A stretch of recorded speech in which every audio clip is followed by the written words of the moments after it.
Yo, yo, yo, yo, yo, yo, yo, what is going on, everyone? It is Vinsky32 back. Going to bring you today the Money in the Bank 2017 results, WWE pay-per-view. So, a couple days ago, I posted a video giving my predictions for Money in the Bank, and I will be proud to say that I got 5 out of 6. 5 out of 6 results correct. Now, I won no contest with a match that wasn't scheduled, but so I'll just call that a draw. Anyway, let's get right back into the results, and here we go. So, first, the kickoff show, which is, like I said, usually lame. Supposed to be drawing you into the match to watch the rest of the pay-per-view. Didn't live up to anything because the Hype Bros came out, faced the Colognes, and the Hype Bros essentially squashed them. They just smashed them. Nobody turned against each other. I guess the Hype Bros are back together, and Mojo Rawley is just okay with not being a singles competitor anymore. That Andre the Giant Battle Royal did nothing for him. Alright, so the next match that came on the pay-per-view was the women's inaugural Money in the Bank ladder match. The first time in history it was supposed to be huge, groundbreaking, and for most of the match it kind of was. I mean, the women were, throwing each other into ladders, taking a couple more high-risk moves, and it was setting up to be something special. And then James No Chin Ellsworth climbed the ladder, retrieved the briefcase for Carmella, and gave it to her. There was a little bit of the refs going back and forth if she should win, but it's a no disqualification match. Carmella was the Miss Money in the Bank, which I predicted almost exactly, which is pretty amazing. A caveat to that is that it's kind of disappointing because for the first ever historic women's Money in the Bank ladder match, they let a jobber, like a circus clown, really go up the ladder and retrieve the briefcase and not allow a woman to. Kind of disappointed with the ending. I was happy Carmella won, but other than that, let's move on to the next. So the third match of the evening was the WWE SmackDown Live Women's Championship match, which featured Naomi versus Lana. Lana came out in an evening gown, and I'm assuming at some point it tore away to reveal some horrible singlet that she was wearing. I don't even know what I would call it. But wrestling attire aside, the match was exactly what I said it was going to be. Dreadful. Lana's horrible. Lana is not a good wrestler. Lana needs to be a valet. She's going the way of Eva Marie, where they're just going to keep forcing her down people's throats, and it's just going to kind of piss off the whole WWE universe here. And so Naomi won with the submission, funny enough, after Carmella came down to the ring with the Money in the Bank briefcase, teasing that she was going to cash in for the championship, but she never did. So Naomi won, no surprise there, and the next match is another utter disappointment. So, the next match was Jinder Mahal versus Randy Orton for the WWE Championship. Jinder Mahal, the modern-day Maharaja, is the current WWE Champion, and Randy Orton was going for a rematch. And this match was the exact same match that they had at Backlash. A couple different things took place that it was in Randy Orton's hometown. His father was there. Cowboy Bob Orton sitting ringside with Ric Flair and Sergeant Slaughter. And, the Singh brothers kind of interfered with Randy Orton's dad. So Randy Orton went crazy on the Singh brothers, like I said he would. Demolished them. Got back in the ring.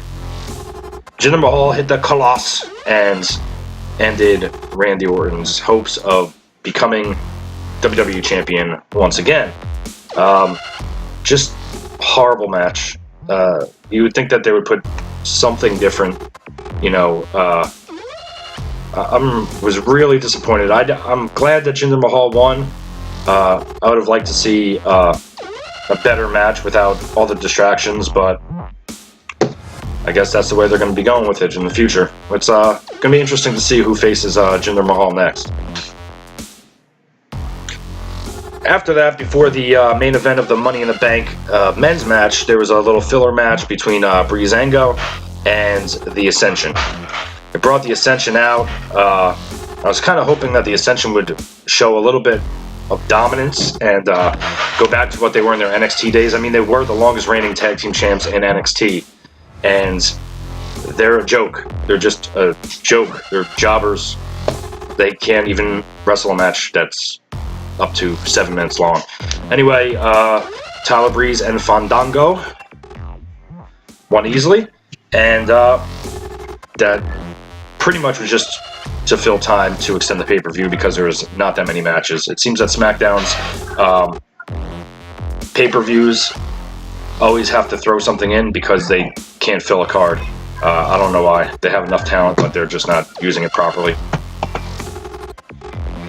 So, last but not least, we have the men's Money in the Bank ladder match, which was an awesome match. It was the best match of the night by far. There's a couple surprises in it, and I was pretty impressed. So pretty much the match started out, every competitor coming to the ring, and Shinsuke Nakamura, which you will see in another video of my son dancing to his music. Baron Corbin comes out and attacks him, pretty much rendering Shinsuke Nakamura useless, and he had to be escorted back to the back of the arena. So then, moving on, during the match, there was a lot of crazy moves going on. Sami Zayn pretty much suplexing Kevin Owens on the ring apron. Kevin Owens getting put through a ladder by AJ Styles, kind of like an attitude adjustment by AJ Styles to Kevin Owens. Kevin Owens seemed legitimately hurt at some point in the match. There's a lot of times you're unsure if the match was going to end or not. You had Ziggler, Corbin, Zayn, AJ Styles, Kevin Owens all making their way up to the ladder and just not being able to pull down the briefcase. What ends up happening is Nakamura comes back out, to the crowd goes nuts, and he just starts kicking everyone's ass, just destroying them. Everybody. He just beat up everybody in the ring. So then he's about to climb up the ladder, and who's staring him in the face is AJ Styles, which was an epic moment nonetheless, because now they're both standing there about to go up the ladder, and they move the ladder aside, and they just start going at it, fighting back and forth, which was an awesome moment. The crowd went nuts. I think it's going to set up a feud for them in the future, which will be very interesting. Or Shinsuke is going to go after Baron Corbin for attacking him. Who knows? But during all this, they both climb the ladder. They're fighting on top of the ladder, going back and forth. Baron Corbin comes in, pushes the ladder over. There's just bodies laying all over the ring, on the outside of the ring.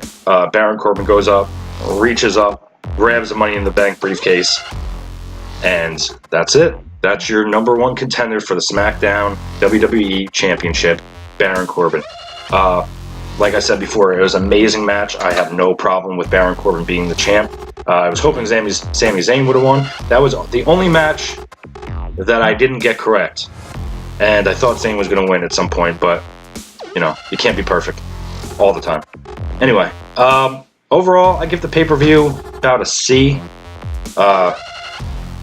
Maybe even a C-. The Money in the Bank match was the best, and the women's could have been, and they just failed. Gonna be interesting to see what happens come SmackDown Live. So, I'll leave it with that. I'll be posting 2 more videos today. I'll be doing the Raw results and the SmackDown Live results. So I will see you soon. Make sure to like, subscribe, and comment in the box below, and I will see you guys shortly.